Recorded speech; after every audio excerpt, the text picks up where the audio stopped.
ಸ್ನೇಹಿತರೆ, ಮೀಡಿಯಾ ಮಾಸ್ಟರ್ಸ್ಗೆ ಸ್ವಾಗತ ಸುಸ್ವಾಗತ. ಗೆಳೆಯರೆ, ಇತ್ತೀಚೆಗೆ ಯಾರ ಬಾಯಲ್ಲಿ ಕೇಳಿದರೂ ಜನಸಂಖ್ಯೆಯದ್ದೇ ಮಾತು. ಮೊನ್ನೆ ರಾಷ್ಟ್ರೀಯ ಸ್ವಯಂ ಸೇವಕ ಸಂಘದ ಮುಖ್ಯಸ್ಥರು ಹಿಂದೂಗಳು ಜನಸಂಖ್ಯೆಯನ್ನು ಹೆಚ್ಚು ಮಾಡ್ಕೋಬೇಕು ಅಂತ ಹೇಳಿದರು. ಹಾಗೆ ಆಂಧ್ರ ಪ್ರದೇಶ ಮತ್ತು ತಮಿಳುನಾಡುಗಳ ಮುಖ್ಯಮಂತ್ರಿಗಳು ನಮ್ಮ ರಾಜ್ಯದಲ್ಲಿ ಇನ್ನು ಮುಂದೆ ಹೆಚ್ಚು ಮಕ್ಕಳನ್ನು ಮಾಡ್ಕೋಬೇಕು, ಇಲ್ಲಿನ ಜನ ಸಂಸ್ಕೃತಿ ಮತ್ತು ಭಾಷೆಯನ್ನು ಉಳಿಸೋದಕ್ಕೆ, ಈ ನೆಲದ ಗೌರವವನ್ನು ಕಾಪಾಡೋದಕ್ಕೆ, ಹಾಗೆ ಹೆಚ್ಚಾಗ್ತಾ ಇರೋ ಉತ್ತರದ ಜನಸಂಖ್ಯೆಯನ್ನು ಸರಿಗಟ್ಟೋದಕ್ಕಾಗಿ ನಮ್ಮ ಹೆಣ್ಣು ಮಕ್ಕಳು ಹೆಚ್ಚು ಮಕ್ಕಳನ್ನು ಹೇರಬೇಕು ಅಂತ ಚಂದ್ರಬಾಬು ನಾಯ್ಡು ಹಾಗೂ MK ಸ್ಟಾಲಿನ್ ಇಬ್ಬರು ಹೇಳಿದರು. ಅವರ ಈ ಹೇಳಿಕೆಗಳಿಗೆ ಸ್ತ್ರೀ ಸಂಘಟನೆಗಳಿಂದ ವ್ಯಾಪಕ ವಿರೋಧ ಕೇಳಿಬಂತು. ಹೇರೋ ಕಷ್ಟ ಅವರಿಗೇನು ಗೊತ್ತಾಗಬೇಕು ಅಂತ ಸ್ತ್ರೀವಾದಿಗಳು ಆಕ್ಷೇಪ ಎತ್ತಿದ್ರು.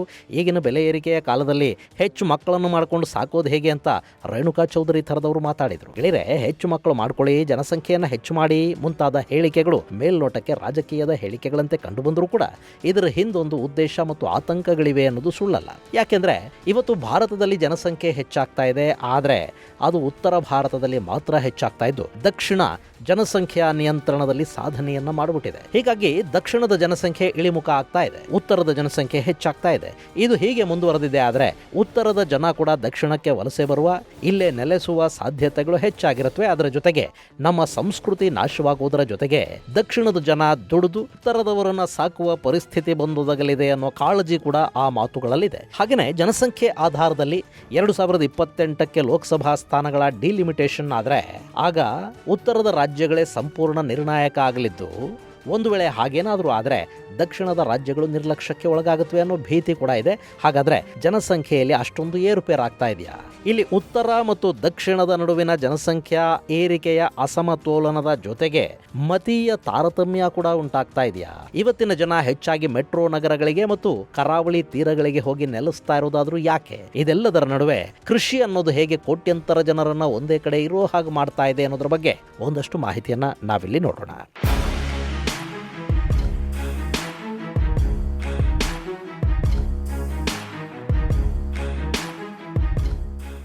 ಗೆಳೆಯರೆ, ಇವತ್ತು ವಿಶ್ವದಲ್ಲಿ ಅತಿ ಹೆಚ್ಚು ಜನಸಂಖ್ಯೆಯನ್ನು ಹೊಂದಿರುವ ದೇಶ ಅಂದರೆ ಅದು ಭಾರತ. ನಾವು ಕಳೆದ ವರ್ಷ ಏಪ್ರಿಲಲ್ಲಿ ಚೈನಾನ ಹಿಂದಿಕ್ಕಿ ಜನಸಂಖ್ಯೆಯಲ್ಲಿ ನಂಬರ್ 1 ಸ್ಥಾನಕ್ಕೆ ಬಂದುಬಿಟ್ವಿ. ಈಗ ಭಾರತದ ಜನಸಂಖ್ಯೆ ಅಂದಾಜು 145 ಕೋಟಿ. ಇತ್ತೀಚೆಗೆ ನಡೆದ ಅಧ್ಯಯನಗಳ ಪ್ರಕಾರ 2060ಕ್ಕೆ ಭಾರತದ ಜನಸಂಖ್ಯೆ 170 ಕೋಟಿಯಷ್ಟು ಆಗಬಹುದು ಅಂತ ಹೇಳಲಾಗ್ತಾ ಇದೆ. ಸರಿಯಾಗಿ ಬಳಸ್ಕೊಂಡ್ರೆ ಇದು ಭಾರತಕ್ಕೆ ವರ ಕೂಡ ಆಗಬಹುದು ಅನ್ನೋದು ತುಂಬ ಜನರ ಅಭಿಪ್ರಾಯ. ಇದು ಸುಳ್ಳು ಕೂಡ ಅಲ್ಲ. ಯಾಕೆಂದ್ರೆ ಮುಂದಿನ ದಿನಗಳಲ್ಲಿ ಭಾರತ ಚೈನಾಗಿಂತಲೂ ಹೆಚ್ಚಿನ ವರ್ಕ್ ಫೋರ್ಸ್ ಅನ್ನು ಹೊಂದಿರುತ್ತೆ. ಸದ್ಯದ ಲೆಕ್ಕಾಚಾರಗಳ ಪ್ರಕಾರ ಭಾರತದಲ್ಲೀಗ ಒಟ್ಟು ಜನಸಂಖ್ಯೆಯ 68% ಮಂದಿ 15ರಿಂದ 64 ವಯೋಮಿತಿಯ ಜನ ಇದ್ದಾರೆ. ಇನ್ನು ಚೈನಾದಲ್ಲಿ ನಾವು ನೋಡೋದಾದ್ರೆ ಈ ವಯೋಮಿತಿಯ ಜನರ ಪ್ರಮಾಣ 69%. ಆದರೆ 10ರಿಂದ 24 ವರ್ಷದೊಳಗಿನ ಜನಸಂಖ್ಯೆಯನ್ನು ನೋಡಿದ್ರೆ ಭಾರತದಲ್ಲಿ ಈ ವಯೋಮಾನದವರು 26%. ಹಾಗೆ 14 ವರ್ಷದ ಒಳಗಿನ ಮಕ್ಕಳ ಸಂಖ್ಯೆ ನಮ್ಮಲ್ಲಿ 25%. ಸೊ ಭಾರತದಲ್ಲಿ 24 ವರ್ಷದ ಒಳಗಿನವರು 40%. ಇದು ಭವಿಷ್ಯದ ವರ್ಕ್ ಫೋರ್ಸ್ ಅನ್ನ ನಿರ್ಧಾರ ಮಾಡ್ತಾ ಇದೆ. ಆದರೆ ಈ 24 ವರ್ಷದೊಳಗಿನ ಜನರ ಪ್ರಮಾಣ ಚೈನಾದಲ್ಲಿ ಇಷ್ಟೊಂದು ಹೆಚ್ಚಿಲ್ಲ. ಹೀಗಾಗಿನೇ ಭಾರತದಲ್ಲಿ ಯಂಗ್ ಜನರೇಷನ್ ಮುಂದಿನ ವರ್ಷಗಳಲ್ಲಿ ಹೆಚ್ಚಾಗ್ತಾ ಹೋಗುತ್ತೆ. ಇದು ದೇಶದ ಬೆಳವಣಿಗೆಗೆ ವರದಾನ ಆಗತ್ತೆ ಅಂತ ಹೇಳ್ತಾ ಇರೋದು. ಆದರೆ ಇಲ್ಲೊಂದು ಸಮಸ್ಯೆ ಕೂಡ ಭಾರತವನ್ನ ಕಾಡ್ತಾ ಇದೆ. ಅದೇನು ಅಂದ್ರೆ ಭಾರತದ ಎಲ್ಲ ಭಾಗಗಳಲ್ಲೂ ಕೂಡ ಒಂದೇ ಸಮನಾದ ಜನಸಂಖ್ಯೆಯ ಹೆಚ್ಚಳ ಆಗ್ತಾ ಇಲ್ಲ. ದಕ್ಷಿಣದ ರಾಜ್ಯಗಳಲ್ಲಿ ಜನಸಂಖ್ಯೆ ಕಡಿಮೆ ಆಗ್ತಾ ಇದೆ, ಉತ್ತರದ ರಾಜ್ಯಗಳಲ್ಲಿ ಜನಸಂಖ್ಯಾ ಪ್ರಮಾಣ ಹೆಚ್ಚಾಗ್ತಾ ಇದೆ. ದಕ್ಷಿಣದ ರಾಜ್ಯಗಳಲ್ಲಿನ ಫರ್ಟಿಲಿಟಿ ರೇಟು 1.7ರಿಂದ 1.8ರಷ್ಟಿದ್ರೆ ಉತ್ತರದಲ್ಲಿ ಅದು ಸರಾಸರಿ 2.5ರಷ್ಟಿದೆ. ಇನ್ನು ಬಡತನಕ್ಕೆ ಮಕ್ಕಳ ಹೆಚ್ಚು ಅಂತ ಹಿಂದಿನ ಕಾಲದಲ್ಲಿ ಹೇಳ್ತಾ ಇದ್ರು, ಅದು ಸುಳ್ಳೇನಲ್ಲ. ಈಗಲೂ ಕೂಡ ಬಿಹಾರದಲ್ಲಿ ಫರ್ಟಿಲಿಟಿ ರೇಟು 3%. ಇದು ಜನಸಂಖ್ಯಾ ಅಸಮಾನತೆಗೆ ಕಾರಣ ಆಗ್ತಾ ಇದೆ. ಅಲ್ಲದೆ ಉತ್ತರದಲ್ಲಿ ಬಡತನ ಹೆಚ್ಚಾದಂತೆ ಅದರ ಹೊರೆ ದಕ್ಷಿಣದ ರಾಜ್ಯಗಳ ಮೇಲೆ ಬೀಳುತ್ತೆ. ಯಾಕೆಂದ್ರೆ ಇವತ್ತು ಕೇಂದ್ರದಿಂದ ಬಿಡುಗಡೆಯಾಗುವ ಹಣ ಜನಸಂಖ್ಯೆಯ ಆಧಾರದಲ್ಲಿ ಹಂಚಿಕೆಯಾಗುತ್ತೆ ಹೊರತು ಯಾವ ರಾಜ್ಯದಿಂದ ಎಷ್ಟು ತೆರಿಗೆ ಹೋಗುತ್ತೆ ಅನ್ನೋದರ ಮೇಲಲ್ಲ. ಸೊ ಮುಂದಿನ ದಿನಗಳಲ್ಲಿ ಇದು ಇನ್ನಷ್ಟು ಸಮಸ್ಯೆಯನ್ನ ತಂದೊಡ್ಡುವ ಸಾಧ್ಯತೆಯನ್ನ ನಾವಿಲ್ಲಿ ತಳ್ಳಿ ಹಾಕೋದಿಕ್ಕಾಗೋದಿಲ್ಲ. ಇದರ ಜೊತೆಗೆ 2028ರ ಹೊತ್ತಿಗೆ ಭಾರತದಲ್ಲಿ ಜನಗಣತಿ ಆಗಬೇಕು. 2021ರಲ್ಲಿ ನಡಿಬೇಕಿದ್ದ ಜನಗಣತಿ ಚೈನಾ ವೈರಾಣುವಿನ ಕಾರಣದಿಂದ ನಡೆಯಲಿಲ್ಲ. ಹೀಗಾಗಿ ಮುಂದಿನ ಜನಗಣತಿ ಆದ ನಂತರ ದೇಶದಲ್ಲಿ ಜನಸಂಖ್ಯೆಯ ಆಧಾರದಲ್ಲಿ ಲೋಕಸಭಾ ಕ್ಷೇತ್ರಗಳನ್ನ ವಿಂಗಡಿಸುವ ಕೆಲಸ ನಡೆಯೋ ಸಾಧ್ಯತೆ ಇರುತ್ತೆ. ಸಿಗತ್ತೆ. ಅದರಲ್ಲೂ ಹೊಸ ಪಾರ್ಲಿಮೆಂಟ್ ಕಟ್ಟಡ ನಿರ್ಮಾಣ ಆದ ಮೇಲೆ ಅಲ್ಲಿ 888 ಸಂಸದರಿಗೆ ಆಸನಗಳು ಸಿದ್ಧ ಆಗಿವೆ. ಇದು ಲೋಕಸಭಾ ಕ್ಷೇತ್ರಗಳ ಡಿಲಿಮಿಟೇಷನ್ ಬಗ್ಗೆ ಹೆಚ್ಚು ಕುತೂಹಲವನ್ನು ಉಂಟು ಮಾಡ್ತಾ ಇರೋ ವಿಷಯ. ಸದ್ಯಕ್ಕೆ ಭಾರತದಲ್ಲಿ 543 ಲೋಕಸಭಾ ಕ್ಷೇತ್ರಗಳಿವೆ. ಅವು ಪುನರ್ರಚನೆ ಆದ ನಂತರ 848ಕ್ಕೆ ಏರಿಕೆ ಆಗಬಹುದು ಅಂತ ಹೇಳಲಾಗ್ತಾ ಇದೆ. ಇದು ಹೊಸ ಜನಗಣತಿಯ ಲೆಕ್ಕಾಚಾರದ ಮೇಲೆ ನಡೆಯುತ್ತೆ.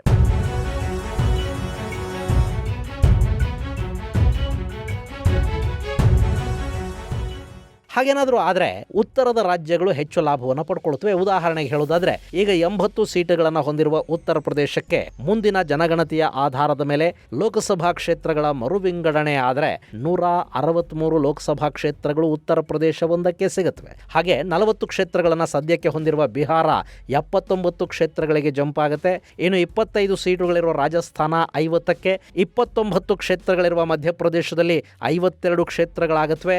ಇನ್ನು 48 ಕ್ಷೇತ್ರಗಳನ್ನು ಹೊಂದಿರುವ ಮಹಾರಾಷ್ಟ್ರ ಮುಂದಿನ ದಿನಗಳಲ್ಲಿ 78 ಕ್ಷೇತ್ರಗಳನ್ನು ಪಡ್ಕೊಳ್ಳುತ್ತೆ. ದಕ್ಷಿಣ ಭಾರತದಲ್ಲಿ ತಮಿಳುನಾಡು 10 ಕ್ಷೇತ್ರಗಳನ್ನು ಹೆಚ್ಚಾಗಿ ಪಡೆಯುತ್ತೆ.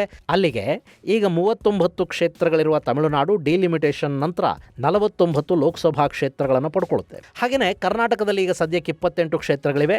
ಮುಂದಿನ ದಿನಗಳಲ್ಲಿ ಅಂದರೆ ಡಿಲಿಮಿಟೇಷನ್ ಆದ ನಂತರ ನಾವು 41 ಕ್ಷೇತ್ರಗಳನ್ನು ಪಡ್ಕೊಳ್ತೀವಿ. ಸೊ 13 ಕ್ಷೇತ್ರಗಳು ನಮಗೆ ಕೂಡ ಹೆಚ್ಚುವರಿಯಾಗಿ ಸಿಗುತ್ತವೆ. ಆಂಧ್ರ ಮತ್ತು ತೆಲಂಗಾಣಗಳು ಕೂಡ ಒಟ್ಟು 12 ಕ್ಷೇತ್ರಗಳನ್ನು ಹೆಚ್ಚಿಸಿಕೊಳ್ಳುತ್ತವೆ. ಇಷ್ಟಾದರೂ ದಕ್ಷಿಣ ಭಾರತಕ್ಕಾಗುವುದು ಅನ್ಯಾಯನೇ. ಯಾಕೆಂದ್ರೆ ಮಹಾರಾಷ್ಟ್ರ ಸೇರಿದಂತೆ ಹಿಂದಿ ಭಾಷಿಕ ರಾಜ್ಯಗಳಿಂದ ಆರಿಸಿ ಬರುವ ಸಂಸದರ ಸಂಖ್ಯೆ ದಕ್ಷಿಣ ಭಾರತಕ್ಕಿಂತ ಹೆಚ್ಚಾಗಿರುತ್ತೆ. ಹೀಗಾಗಿ ಅವರು ಕೇಂದ್ರದಲ್ಲಿ ಯಾವ ಸರ್ಕಾರ ಇರಬೇಕು ಅನ್ನೋದನ್ನು ನಿರ್ಧಾರ ಮಾಡ್ತಾರೆ. ಸೊ ದಕ್ಷಿಣ ಮತ್ತೆ ಕೇಂದ್ರದಿಂದ ನಿರ್ಲಕ್ಷ್ಯಕ್ಕೆ ಒಳಗಾಗ್ತಾ ಹೋಗುತ್ತೆ. ಇದು ಈಗ ದಕ್ಷಿಣದ ರಾಜಕಾರಣಿಗಳ ಆತಂಕಕ್ಕೆ ಕಾರಣವಾಗ್ತಾ ಇರೋ ವಿಷಯ. ಹೀಗಾಗಿ ಆಂಧ್ರ ಮತ್ತು ತಮಿಳುನಾಡಿನ ಮುಖ್ಯಮಂತ್ರಿಗಳು ಹೆಚ್ಚು ಮಕ್ಕಳನ್ನು ಮಾಡ್ಕೊಳ್ಳಿ ಅಂತ ಜನರಿಗೆ ಹೇಳೋದಕ್ಕೆ ಶುರು ಮಾಡಿದ್ದಾರೆ. ಆದರೆ ಈಗ ಜನಸಂಖ್ಯೆಯನ್ನ ಹೆಚ್ಚು ಮಾಡಿಕೊಂಡ್ರೂ ಕೂಡ ಲೋಕಸಭಾ ಕ್ಷೇತ್ರಗಳ ಪುನರ್ವಿಂಗಡಣೆಯ ಸಮಯಕ್ಕೆ ಜನಸಂಖ್ಯಾ ಅಸಮತೋಲನವನ್ನ ಸರಿಪಡಿಸ್ಕೊಳ್ಳೋದಿಕ್ಕೇನು ಸಾಧ್ಯ ಆಗೋದಿಲ್ಲ. ಅದೊಂದು ಕಡೆ ಇರಲಿ. ಇನ್ನು RSS ಯಾಕೆ ಹೆಚ್ಚು ಮಕ್ಕಳನ್ನು ಮಾಡ್ಕೊಳ್ಳೋದಕ್ಕೆ ಹೇಳ್ತಾ ಇದೆ? ಗೆಳೆಯರೆ, ಭಾರತಕ್ಕೆ ಸ್ವಾತಂತ್ರ್ಯ ಬಂದಾಗ ಭಾರತದಲ್ಲಿ 84.67% ಹಿಂದೂಗಳಿದ್ರು. ಹಾಗೇನೆ ಅವತ್ತು ಪಾಕಿಸ್ತಾನಕ್ಕೆ ಹೋಗದೆ ಭಾರತದಲ್ಲೇ ಉಳ್ಕೊಂಡ್ರಲ್ಲ ಮುಸ್ಲಿಮರು, ಅವರ ಸಂಖ್ಯೆ ಕೂಡ ಅವತ್ತಿನ ದಿನಗಳಿಗೆ 9.84ರಷ್ಟಿತ್ತು.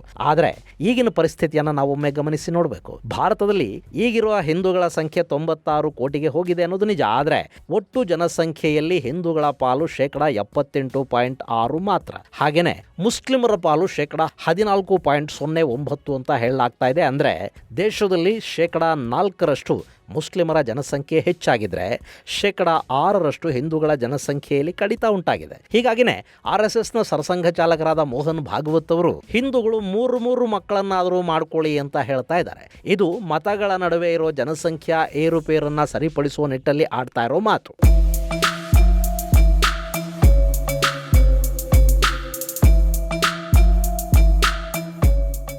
ಇಲ್ಲಿ ಬರೀ ಮತ ಅನ್ನೋದೊಂದೇ ಅಲ್ಲ.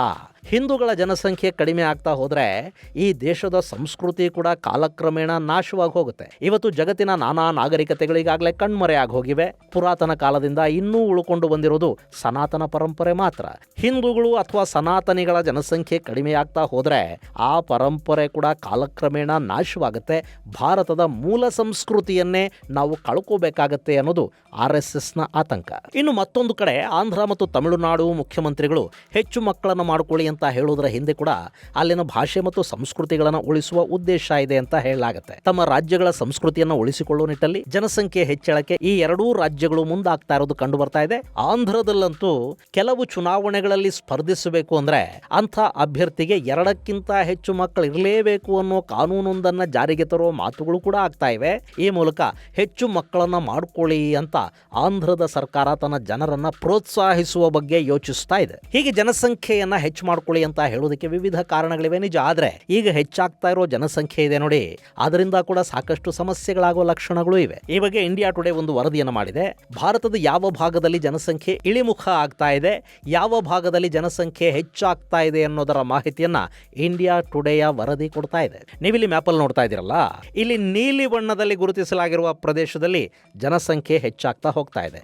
ಇದು ಭಾರತದ ಉತ್ತರ ಮತ್ತು ಪೂರ್ವ ಭಾಗವನ್ನು ಸೂಚಿಸುತ್ತೆ. ಇನ್ನು ಹಳದಿ ಬಣ್ಣ ಇದೆಯಲ್ಲ, ಅಲ್ಲೆಲ್ಲ ಜನಸಂಖ್ಯೆ ಇರೋಷ್ಟೇ ಇದೆ, ಅದು ಹೆಚ್ಚು ಆಗ್ತಾ ಇಲ್ಲ, ಕಡಿಮೆನೂ ಆಗ್ತಾ ಇಲ್ಲ. ಹಾಗೆ ಕೆಂಪು ಬಣ್ಣದ ಗುರುತುಗಳಿರೋ ಕಡೆಯಲ್ಲಿ ಜನಸಂಖ್ಯೆ ಇಳಿಮುಖ ಆಗ್ತಾ ಇದೆ.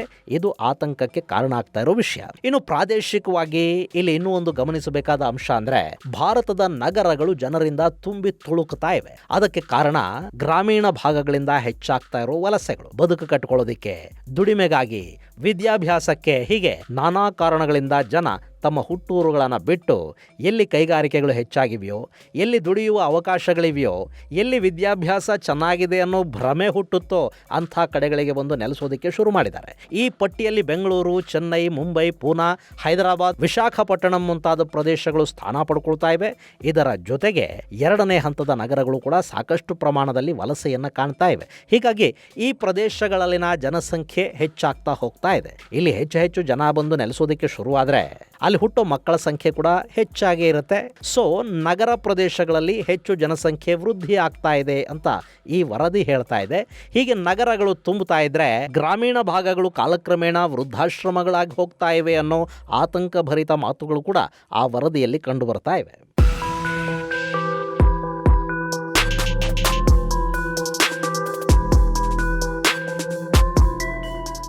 ಇಲ್ಲಿ ಮೂಲಸೌಕರ್ಯಗಳ ಕೊರತೆ, ದುಡಿಯುವ ಅವಕಾಶ ಕಡಿಮೆ ಇರೋದು, ಪರಿಸರದಲ್ಲಿನ ಬದಲಾವಣೆಗಳು, ಇವೆಲ್ಲ ಹಳ್ಳಿಗಳಲ್ಲಿನ ಜನ ಪಟ್ಟಣ ಸೇರೋ ಹಾಗೆ ಮಾಡ್ತಾ ಇವೆ. ಹಾಗೆಯೇ ಕರಾವಳಿ ತೀರದ ಪಟ್ಟಣಗಳು, ಬಂದರು ನಗರಗಳು ಕೂಡ ಹೆಚ್ಚು ಪ್ರಮಾಣದ ಜನಸಂಖ್ಯೆಯನ್ನ ಹೊಂದುತ್ತಾ ಇರೋದು ಈ ವರದಿಯಿಂದ ಗೊತ್ತಾಗ್ತಾ ಇದೆ. ಗೆಳೆಯರೆ, ಭಾರತ 5,000 ಕಿಲೋಮೀಟರ್ಗೂ ಅಧಿಕ ಪ್ರಮಾಣದ ಕರಾವಳಿಯನ್ನು ಹೊಂದಿದೆ.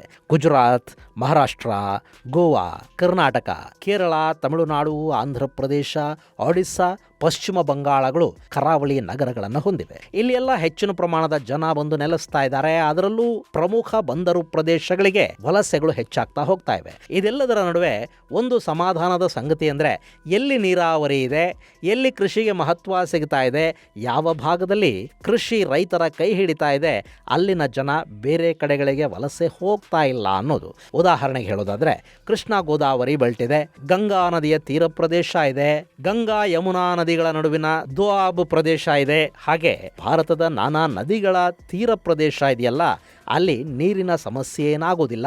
ಹೀಗಾಗಿ ಅಲ್ಲಿ ಉತ್ತಮ ಬೆಳೆ ಕೂಡ ಸಿಗುತ್ತೆ, ರೈತರಿಗೂ ಹೆಚ್ಚು ಆದಾಯ ಬರುತ್ತೆ. ಹೀಗಾಗಿ ಅಂಥ ಪ್ರದೇಶಗಳಲ್ಲಿ ಜನ ಸ್ಥಿರವಾಗಿ ನೆಲೆಸ್ತಾ ಇದ್ದಾರೆ.